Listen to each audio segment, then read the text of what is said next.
여러분 안녕하십니까. 오늘이 토요일 날입니다. 지금이 2025년 2월 22일 토요일 오전 9시 44분을 가리키고 있습니다. 전번에 얘기했지만 이렇게 이승열의 인물백과를 접속하시는 모든 분들께 깍듯이 인사를 올리고 시작을 하겠습니다. 그래서 이제 테레사는 성녀죠. 여기서부터 할 차례입니다. 국적 논쟁. 국적 논쟁이 상당히 심한 인물이다.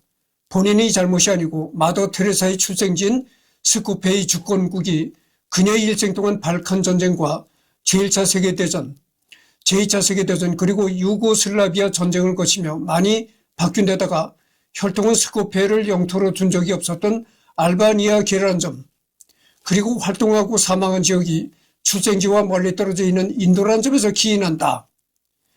활동지로 인한 국적 문제는 마더 테레사 말고도 해외 선교 성직자라면 흔히 겪는 문제다.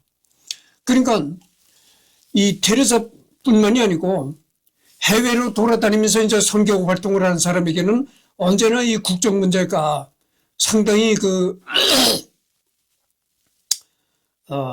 논쟁거리가 된다고 하죠. 그래서 어떻게 생각해 보면은 이 테레사 같은 성녀에게는 국적을 따지는 것이 오히려 그것이 좋지 않은 일이 아니겠는가 이렇게 생각합니다. 아니 모두가 이 지구상에 가난하고 소외받는 사람들을 위해서 한평생 그렇게 노력하는 그런 성녀나 성자의 입장에서는 국적이라는 게 무슨 소용이 있겠어요. 국적이라는 건 아무 의미가 없는 것입니다. 인류, 그렇게 가난하고 핍박받는 사람들을 위해서 헌신하는 사람들에게는 국적이라는 건 좁은 의미의 규정은 필요가 없는 것이고 전체 이 지구상의 모든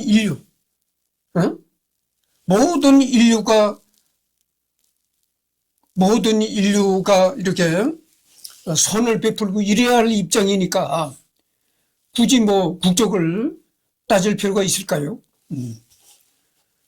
태생을 따져보면 알바니아계로 오스만 제국 국적을 지닌 채 오늘날의 북마케도니아 영토에서 태어났다고 할 수 있다. 같은 혈통인 알바니아와 주로 활동했던 지역인 인도를 포함하여 이제는 멸망한 국가인 오스만 제국과 유고슬라비아 그리고 생전에 스코페 지역을 잠시나마 다스린 세르비아와 볼가리아의 국적 또한 가지고 있으며 테레사 수녀의 생애 말년에 건국된 북마케도니아 또한 출생지인 스코페가 현재 자국의 수도이자 영토라는 이유로 북마케도니아의 국적도 가지고 있는 것으로 보는 견해도 있다. 마더 테레사가 가지고 있었던 국적들을 정리해보면 다음과 같다.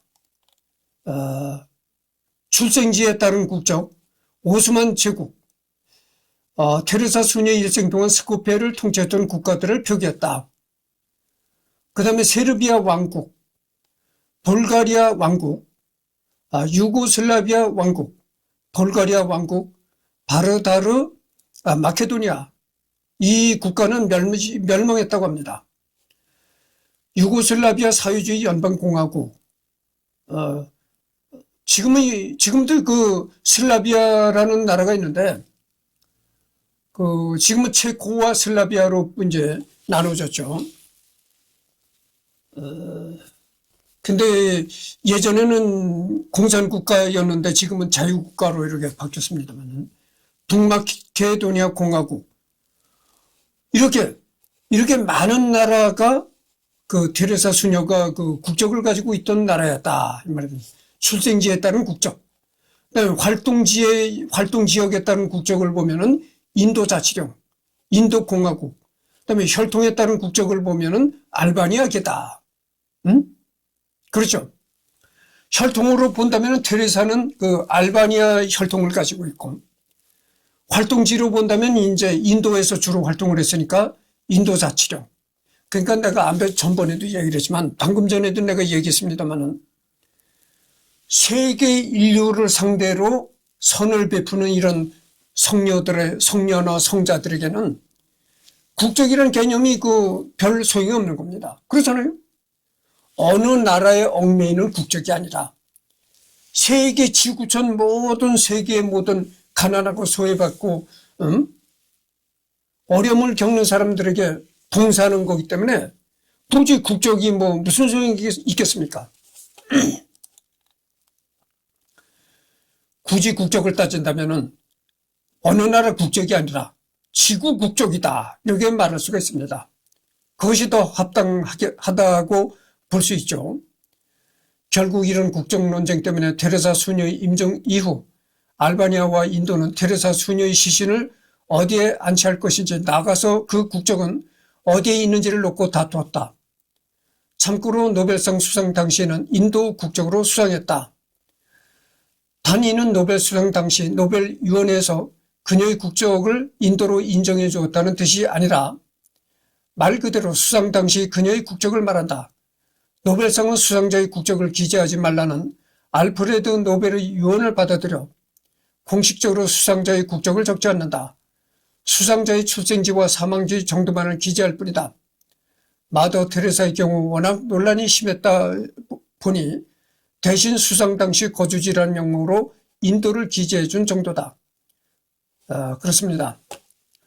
현재는 혈통을 근간으로 한 알바니아, 활동지역을 근간으로 한 인도, 그리고 출생지인 스코페의 현 주인인 북마케도니아, 이 세 국가를 테레사 수녀의 주요 국적으로 보고 있으며, 이 세 나라 모두 테레사 수녀가 자기 나라의 인물이라 주장하며 삼파전을 벌이고 있다. 그러니까 굳이 국적을 따진다면은 테레사 수녀의 국적은 이제 출생지였던 혈통적으로 본다면 알바니아, 그 다음에 활동지역으로 본다면 인도, 그 정도라는 거죠. 시복시성이라고 이렇게 나왔는데 2003년 10월 19일 시복식, 2016년 9월 4일 시성식 이렇게 나와 있습니다. 성 베드로 대성당 강복의 발코니에 걸린 마더 테레사의 상본. 이 그림 액자가, 이 초상화 액자가 성 베드로 대성당의 발코니에 걸렸다는 것입니다. 그래서 사망 6년 뒤인 2003년 10월 19일 교황 요한 바오로 2세에 의해 시복되었다. 복자로서의 명칭은 콜카타의 복녀 테레사이며 라틴 어로는 쓴다. 축일은 9월 5일이다. 2015년 12월 18일 교황청 시송성이 2008년 뇌종양을 앓던 브라질 남성이 치유된 것을 마더 테레사에게 청한 전구로 인한 기적으로 인정함에 따라 시성에 필요한 기적 사례 2건이 충족되어 2016년 시성식이 거행될 것이라는 언론 보도가 나왔다. 마더 테레사의 축일인 9월 5일에 시성 미사가 봉헌되는 게 원칙이지만 주일인 9월 4일로 앞당겨 열린다. 시복식 때 30만 명에 가까운 인파가 운집한 것을 고려하면 마더 테레사의 시성식은 교황 프란치스코가 선포한 자비 희년이 하이라이트가 될 것이라는 게 언론의 분석이다. 2016년 3월 15일 프란치스코 교황이 시성을 승인했고 동년 9월 4일 시성식이 거행되었다. 성인으로서의 명칭은 산타 테레사 디 콜카타, 즉 콜카타 성녀 테레사이다. 당초 인도 카톨릭 주교회의는 교황이 인도를 방문해 시성식을 거행해 줄 것을 요청했으나 교황청의 희년 행사 일정상 로마에서 거행하기로 했다. 4일 시성식과 그 다음날로 예정된 자비 활동가들과 자원봉사자들을 위한 희년 행사를 묶으면 가난하고 소외된 이들을 위한 하나님 자비의 실천을 메시지를 더 널리 전파할 수 있다는 판단 때문이다. 한편 교황은 시성식에서 가장 좋은 자리를 가난한 이들에게 마련해 주었다.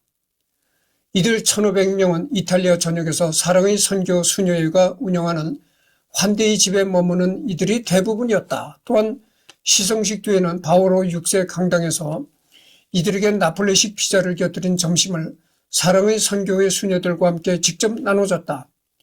또한 교황은 이날 1928년 멕시코에서 14살 어린 나이에 순교한 호세 산체스 델리오 루터 교회에서 개종한 후 브리지타 수도회를 설립한 스웨덴의 마리아 엘리자베타 헤셀브랏, 아르헨티나에서 가우초 신부로 공경받는 가브리엘 프로케로 신부, 1600년 무염 시대 마리아회를 설립한 폴란드 예수 마리아 스타니슬라우도도 같이 시성하였다.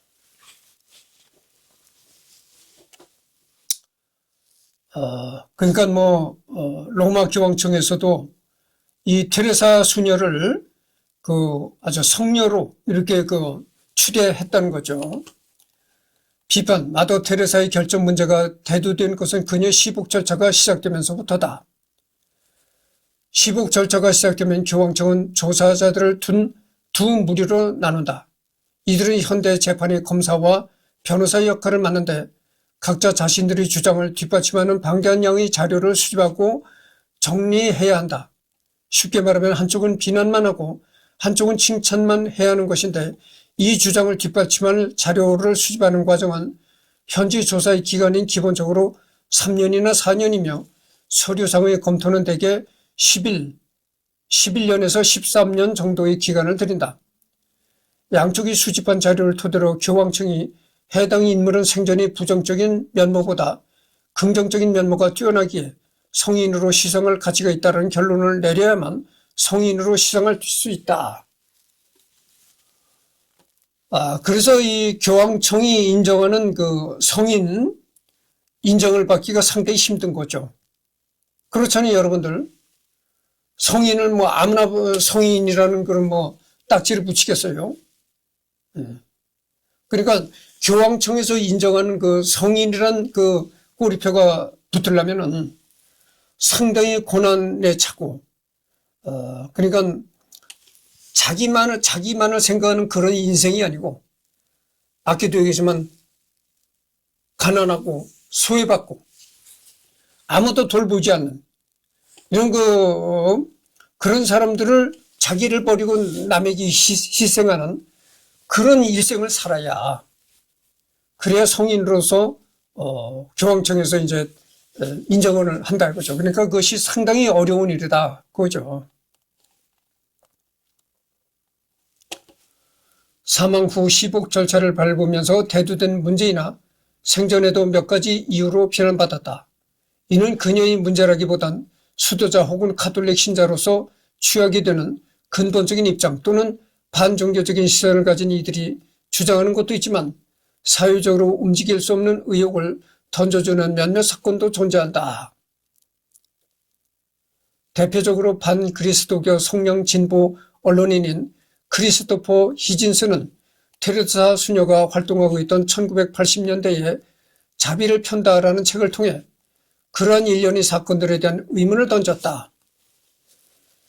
이 책에서 가차없는 공격을 펼친 히진스 때문에 교황청에서는 테레사 수녀의 시성 여부를 결정하기 위한 악마의 대변인 중 하나로 히진스를 초청해 테레사 수녀에 대한 히진스의 의문과 비판을 경청했다.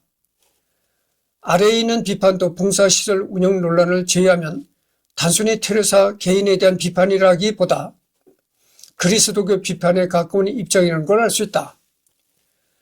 히진스의 말에 따르면 이 악마의 대변인으로 활동할 때의 분위기는 의외로 차분하고 기탄 없이 하고 싶은 말을 다 할 수 있도록 하는 분위기였다고 하며 그는 이 검정책에 대해 호평했다. 밑에 비판에 쓰인 예시 내용의 많은 부분이 크리스토퍼 히진스가 쓴 자비를 팔다의 내용을 바탕으로 한다. 이 책은 무신론적 회의주의 입장에서 테레사 수녀를 비판하기 위한 목적으로 쓰인 책이기 때문에 이 책만을 보고 그녀의 행적 전부를 판단한다는 것은 대단히 곤란하다.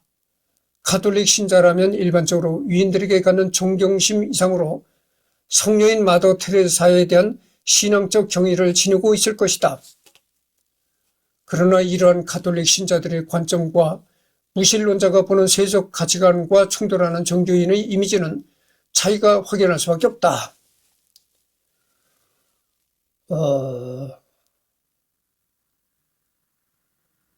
그러니까 뭐 이거는 너무나 당연한 얘기인데, 교황청에서 그 성인으로 인정을 하는 과정에서 그 비판하는 비판자의 입장도 충분히 고려를 한다는 거죠.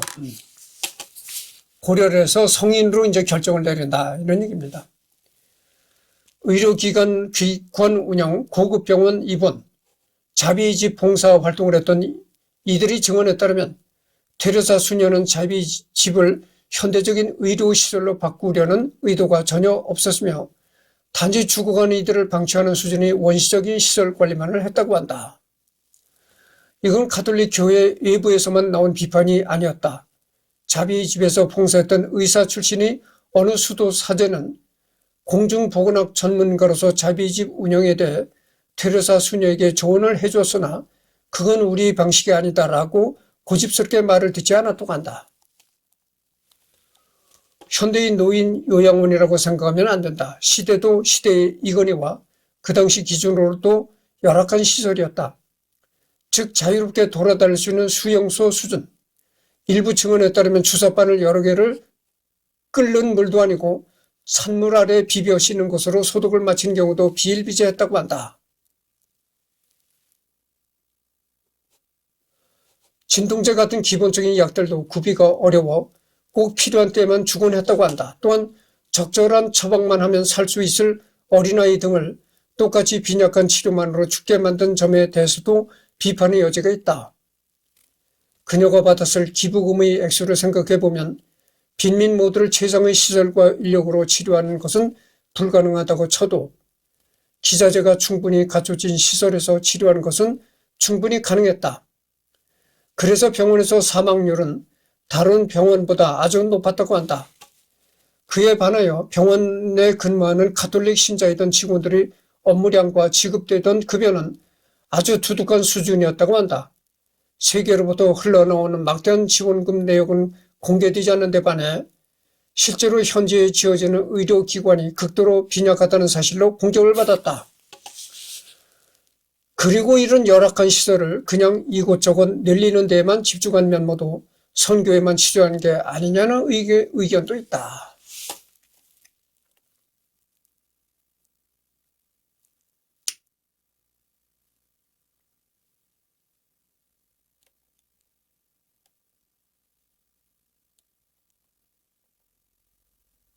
이 가톨릭 재단에서 운영하는 뭐 요양원, 뭐 이런 기관도 뭐 횡령이나 뭐 이런 거 문제가 많이 불거지곤 합니다. 그래서 여기도 나오잖아요. 그러니까 사람 사는 곳에는 언제나 문제점이 있기 마련이다, 이런 얘기죠. 뭐 그것이 가톨릭 시설이든 사회적인 시설이든 그런 점에서는 똑같다, 이런 얘기죠. 그래서 뭐 주사기도 이렇게 끓는 물에서 하는 것도 아니고 찬물에다가 이렇게 비벼서 씻어내는 그 정도였고, 뭐 여러 가지 그 가톨릭 시설에서 운영하는 여러 가지 시설들이 아주 빈약하고 그랬다. 그런데 비해서 이 가톨릭 단체에 들어오는 뭐 기부금이라든가 이런 거는 액수가 상당한데, 의외로 가톨릭에서 운영하는 여러 가지 사회복지시설 이런 데는 상당히 아주 열악한 것이었다, 이런 얘기죠. 그러니까 뭐 이 막대한 기부금을 중간에서 누가 착복을 하지 않겠느냐, 뭐 이런 문제가 제기되는 겁니다. 강간 피해 여성들의 출산 권장, 강간당한 피해 여성들에게 낙태하지 않고 아이를 낳아야 한다고 말했다. 그러나 이는 마더 테레사 개인의 판단이 아니라 가톨릭의 엄격한 생명윤리에 따른 것임을 알아야 한다. 가톨릭과 낙태 항목에서도 알 수 있듯이 가톨릭은 인간 생명 존중을 기반으로 하는 종교이기 때문에 모든 생명 훼손 행위에 반대한다. 사실 생명 존중은 모든 종교에서 인정하는 바인데 임신 중절대 문제에서 가톨릭은 가장 엄격한 입장을 취한다. 그래서 이 낙태라는 것은 말이죠. 이 세상의 모든 그 종교들이 있겠지만 이 낙태를 가장 반대하는 종교가 바로 가톨릭입니다. 이 가톨릭에서는 이 낙태를 굉장히 반대하는 거죠. 물론 뭐 불교도 그렇겠지만 불교는 뭐 생명을 죽이지 말라 뭐 이런 그게 있으니까 살생을 하지 말라는 게 불교의 첫째 그거잖아요. 그러니까 불교에서도 뭐 낙태를 반대하겠지만 특히 이 가톨릭은 아주 굉장히 낙태를 반대하는 입장입니다. 수정란의 착상을 방해하는 것조차 가톨릭의 입장에서 어긋난다. 수정란 때부터 인간 생명으로 보기 때문이다. 가톨릭에서는 생명, 목재를 비롯한 모든 생명에 관여되는 인간 자의적인 행위를 부정적으로 보며 부부간의 생리주기법을 제외한 일체 인공피임도 죄악으로 금지한다. 다만 산모가 죽게 된다거나 하는 아주 예외적인 경우에 한해서 태아가 유산될 가능성이 있지만 산모를 확실히 살릴 수 있다는 전제하에 태아의 사망을 의도하지 않고 치료 방식 정도로만 용인한다. 한마디로 산모가 죽거나 태아가 죽거나 둘 중 하나의 상황에서나 봐준다는 뜻이다. 하나를 죽일 수 없다는 이유로 둘 다 죽으라고 내버려두는 건 더 큰 죄라는 명분이다. 그러니까 그 가톨릭에서 낙태를 허용하는 예외가 있는데 그게 어떤 경우냐면은 낙태를 시키지 않으면 산모가 죽는다. 그럴 경우에만 낙태를 허용한다고 하죠. 애초에 성을 부부사랑, 생명의 잉태가 아닌 쾌락적으로 사용하는 모든 행위는 크고 작은 차이만 있을 뿐 모든 가톨릭의 가르침에 어긋난다.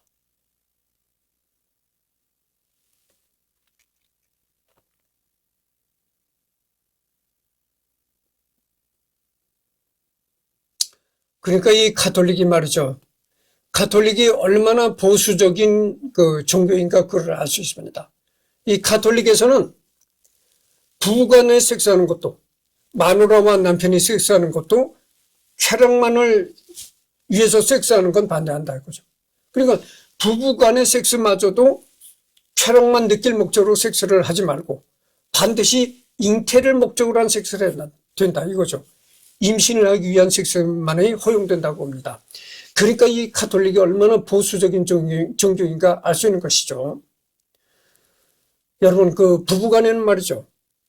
물론 임신을 하지 않는다 해도 부부간에는 그 부부의 사랑 뭐 이런 걸로 인해서 서로 쾌락을 위한 섹스를 해야 된다고 봅니다. 그것마저도 안 된다고 가톨릭은 한다는 거예요. 부부관계도 반드시 임신을 위한 섹스만을 해야 된다 이런 얘기죠. 그러니까 이 가톨릭이 얼마나 보수적인 그런 그 종교인가 알 수가 있습니다. 부부간에는 그냥 임신을 하지 않는다 하더라도 부부간의 애정이라든지 이렇게 쾌락을 위해서 하는 그런 성행위는 그 반드시 그건 정당하고 인정해야 될 부분인데도 불구하고 가톨릭은 인정하지 않는다 이런 얘기죠. 따라서 이런 가톨릭 생명윤리에서 낙태는 살인이기 때문에 금지된다. 평생을 독실한 가톨릭 신앙인으로 살아온 테레사 수녀 원장에게는 출산 권장이 올바르지만 않다는 인식 자체를 거부하는 게 당연하다. 사실 강간 항목에도 나와 있지만 피해자들은 육체적, 정신적으로 크게 상처를 입었는 데다가 대다수가 경제적 지위도 낮아서 출산을 한다고 해도 제대로 아이를 돌보기가 힘들다. 그런 피해자들을 도와주고 다시 회복할 수 있도록 시설이 발달한 곳이면 모를까. 그렇지 못한 후진국에서 아이를 낳게 되면 앞으로 행복하게 살아가기 힘드므로 무책임하다는 비판이 따랐다. 그러나 테레사 수녀 원장은 무책임하게 출산만을 요구하지 않았다. 그녀가 이끄는 사랑의 선교회는 말로만 떠드는 게 아니라 전 세계에서 의료기관과 고아원 등의 시설을 운영하고 있으며 그녀는 키우지 못할 아이가 있으면 낙태하지 말고 나에게 보내달라. 내가 키우겠다고 했다. 하지만 육아를 배제하고 출산만 놓고 생각하더라도 피해자의 고통이 완전히 사라지는 것은 결코 아니기에 반대자들을 완전히 납득시키지는 못하고 있다. 강간당해 임신한 여성이 본인이 원하지 않는데도 임신으로 인한 신체적 부담과 출산의 고통 및 후유증 경제적 부담 등의 피해를 당해야만 하는 정당한 이유는 어디에도 없다. 그리고 그 피해를 어떻게 보상해야 할지라도 문제라는 것이 반대파의 주장이다. 지금 그 25분을 경과하고 있네요. 그렇지만 무엇이 어찌 되었든 그녀는 1차적으로 가톨릭 신자이며 수도자이다. 계속 강조하지만 이 문제에 대해 테레사 수녀 원장을 탓하기 이전에 그녀는 가톨릭 교회의 교리에 따라 행동하기로 서약한 수도자라는 것을 유념해야 한다. 가톨릭에서 낙태는 중죄 중의 중죄이다. 어느 정도냐면 가톨릭 신자는 낙태를 해서도 안 되고 직접 하지는 않더라도 낙태 행위를 종용하거나 심지어 단순히 얽히기만 해도 자동 파문이 내려질 정도다. 그래서 아까도 얘기했지만 가톨릭에서는 이 낙태를 굉장히 반대하는 것이죠. 낙태 자체가 살인 행위라는 것이죠. 살인을 치는 행위가 바로 낙태다 이런 얘기죠. 그래서 낙태를 굉장히 아주 허용하지 않는 겁니다.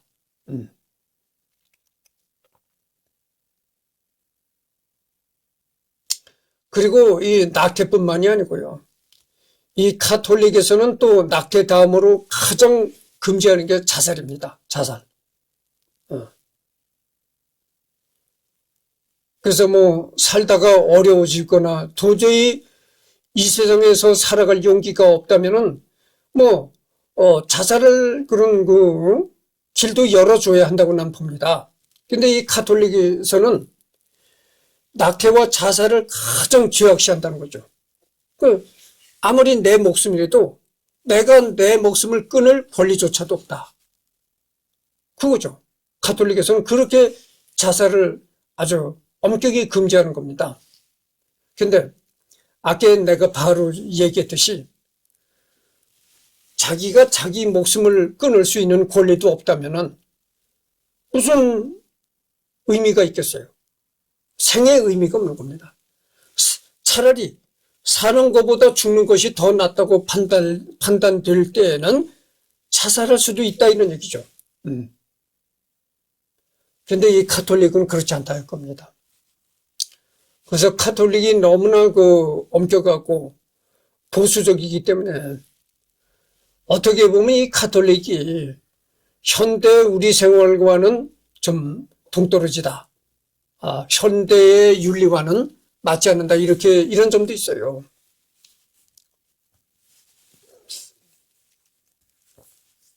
그렇잖아요, 여러분들. 무조건 자살이 자살만이 자살이 남용돼서도 안 되겠지만 이 세상을 살다 보면은 부득이 자살할 수밖에 없는 사람들이 있는 겁니다. 그렇잖아요. 그럴 경우에는 자살이 자기 목숨을 스스로 끊는다는 이 자살이라는 출구도 있어야 되는데 자살이라는 출구가 있어야 된다 이런 얘기죠. 그마저도 없다면 이건 어떻게 됩니까?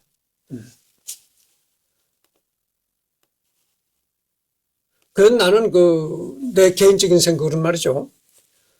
자살이나 안락사는 굉장히 필요하다. 그렇게 난 봅니다.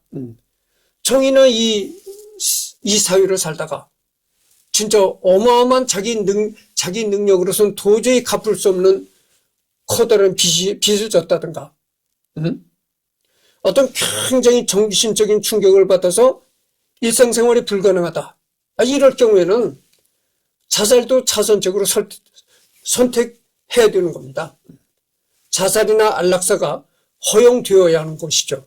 그것이 건강한 사회입니다. 그거를 무조건 나쁜 행위라고 해서 막는다면은 그것이 건강한 사회가 아니다. 난 그렇게 주장하고 싶은 겁니다. 또한 낙태 허용 법안을 공개적으로 지지하거나 낙태 허용 시위에 참가하거나 낙태 허용 법안에 찬성표를 던져도 안 된다. 평신도가 속으로 남몰래 어떻게 생각하느냐 하는 개인의 양심 영역이니 어찌할 수 없다 손 치더라도 정치인이 공개적으로 낙태 허용 법안을 지지하거나 하는 경우 영성체를 금지당하기도 한다.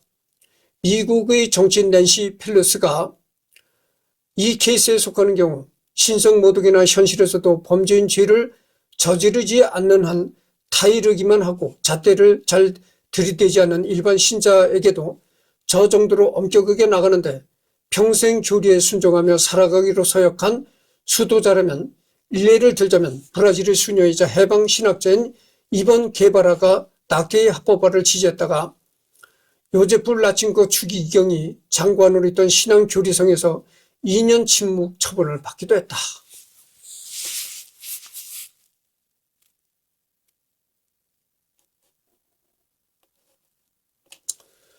브라질에 그 수녀 한 사람이 있었는데 그 브라질의 수녀 이름이 이본 게바라라는 사람이라는 것이요. 이본 게바라 그 수녀가 낙태를 합법화해야 된다.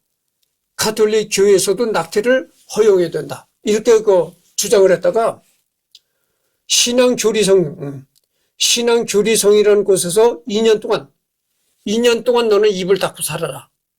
2년 동안 침묵하는 그런 벌을 받았다고 합니다. 그래서 신앙교리성이라는 것은 중근세에 악명 높던 이단 신문소의 실질적 후신이다. 가톨릭에서 낙태가 어떤 취급을 받는지 알 수 있는 부분이다. 가톨릭에서는 낙태를 위와 같은 수준의 심각한 중범죄이자 신생아보다도 어린 무저항의 태아를 살해하는 것으로 여긴다. 그런 만큼 가톨릭의 가르침에 철저히 순명하고 그를 실천하였기에 빈민들에 대한 그 정도의 사랑을 드러내 볼 수 있었던 마더 테레사로서는 낙태 문제에서도 마찬가지로 일관되게 가톨릭의 가르침에 따라 행동하였을 뿐이다. 여러분들, 내가 계속 얘기를 했잖아요. 가톨릭은 굉장한 그 보수적인 종교다. 그런데 여러분 말이죠. 퇴로가 있어야 되는 겁니다. 전쟁을 하다가도 정말 자기네 군대가 다 죽게 생겨서 전멸하게 생겼어. 그러면 어떻게 되겠어요? 후퇴를 해야 되죠. 후퇴를 해야 되는 게 그것이 현명한 길입니다. 그렇잖아요? 아니 맞서 계속 싸우다가는 전멸할 위기에 처했는데 그럴 바에는 차라리 후퇴를 했다가 후퇴를 해서 다시 힘을 가다듬고 해서 다시 한번 붙는 게 그게 현명한 길이지. 무섭게 무지막지하게 계속 싸우다가 전멸하는 겁니까? 그것은 현명치 못한 방법이다 보죠. 그러니까 반드시 퇴로가 있어야 된다. 전쟁터에서도 후퇴할 수 있는 퇴로가 있어야 되고 우리 사회에서도 우리 인생에서도 반드시 후퇴를 할 수 있는 퇴로가 있어야 된다 그겁니다. 근데 이 퇴로마저도 꽉 막아놓게 되면은 그것은 지옥이 되는 거죠. 생지옥이 되는 겁니다. 그래서 여러분들 내가 방금 전에도 얘기를 했지만 낙태나 이혼, 자살 이런 것도 허용이 되어야 합니다. 그렇잖아요? 낙태나 자살, 이혼 이런 게 바로 내가 얘기한 퇴로라는 것이죠. 퇴로가 열려 있어야 되는 겁니다. 그래서 치열하게 인생을 살다가 내가 도저히 이 인생을 살 수가 없다. 쉽게 예를 들어서 빚을 어마어마하게 산더미 같은 빚을 졌다. 어떻게 했어요?